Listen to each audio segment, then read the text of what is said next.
C'est le cœur lourd et l'âme révoltée devant l'avenir de nos enfants à nouveau menacés que nous, les mamans congolaises de toutes les provinces, de toutes les communautés du pays, nous appelons nos pères, nos maris, nos frères, nos enfants et tous ceux qui ont l'amour du Congo à marcher avec nous, à nos côtés, pour réclamer le respect de la volonté du peuple congolais qui vient d'être bafoué par les élections les plus chaotiques et les plus frauduleuses jamais organisées dans ce pays. Le 20 décembre, c'est le cœur rempli d'un espoir immense que nous avons quitté nos foyers pour aller jusqu'au bureau de vote. Nous avons marché avec nos enfants sur le dos ou à nos côtés pour aller voter. Partout, nous avons attendu sous le soleil ou sous la pluie pendant des heures. Il n'y avait pas de matériel et de nombreux bureaux de vote étaient fermés. Et quand ils ouvraient, les machines tombaient en panne. Le lendemain, les choses ne se sont pas améliorées. Au contraire, elles ont empiré. Certains d'entre nous ont été victimes de violences, de menaces, de harcèlement et de coups parce qu'elles ne votaient pas le bon candidat. Une de nos sœurs a été dénudée et exposée nue publiquement devant les hommes et des enfants. Vous avez tous vu ces images de la honte. Un certain pouvoir a décidé de s'imposer à nous par la fraude. Ce pouvoir a piétiné notre dignité, a jeté à la poubelle notre souveraineté et a choisi d'ignorer nos voix, celles de nos parents, de nos maris et de nos enfants. Aujourd'hui, cette fraude électorale ne remet pas seulement en cause la foi que nous pouvions encore avoir en la démocratie, mais elle pose la question de notre vouloir vivre ensemble en tant que filles et fils du Congo.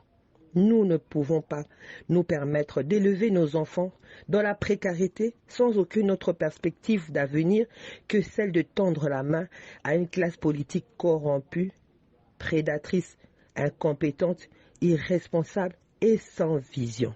Dans quel pays du monde pourrait-on accepter ce que nous venons de vivre en RDC? Douter que le chaos a été organisé, c'est croire en un homme qui voit la grossesse de sa femme pendant 9 mois et qui ne se prépare pas pour l'accouchement. C'est confier une famille à un irresponsable, maman diplomate, maman ambassadeur. Pouvez-vous vraiment fermer vos yeux et vos oreilles, détourner vos regards de notre souffrance et de notre désespoir et ignorer le son de la révolte qui gronde dans nos cœurs? Aujourd'hui, notre jeunesse est séduite par le chemin emprunté par la Guinée, le Mali, le Burkina, le Niger, le Gabon. Ce chemin finit par lui donner plus d'espoir que le droit au vote qui nous a été confisqué par le pouvoir ce mois de décembre 2023. Le cadre démocratique qui régit notre pays est issu d'un accord de paix. Le fondement de cet accord était de substituer l'accès ou le maintien au pouvoir par la force à l'organisation d'élections libres, démocratiques et transparentes. En fraudant et trichant de manière aussi outrancière durant ces dernières élections, le pouvoir a choisi de remettre en cause le pacte de paix qui nous liait tous. Il a choisi la guerre et le déchirement. Ce 20 décembre 2023, la tricherie s'est substituée à la démocratie. Machine à voter. Nous répondons machine à voler. Des machines retrouvées avant, pendant et après les élections dans les maisons des candidats proches du pouvoir. Ils ont foulé aux pieds notre souveraineté et réduit nos espoirs en cendres.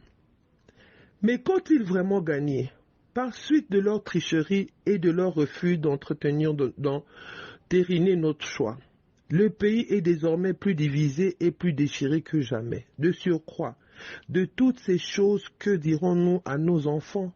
Comment leur enseignerons-nous encore la démocratie, la justice, l'intégrité, l'honnêteté et les vertus du travail lorsqu'en plein jour, à ciel ouvert et sans vergogne, ceux qui sont à la tête de notre pays ont préféré user de la tricherie, de la fraude, de la malhonnêteté et de la corruption pour se maintenir au pouvoir?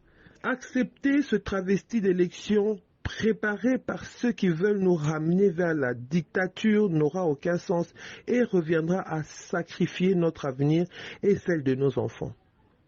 Il n'y a aucune dignité possible dans la tromperie. La guerre à l'Est ne va pas s'arrêter.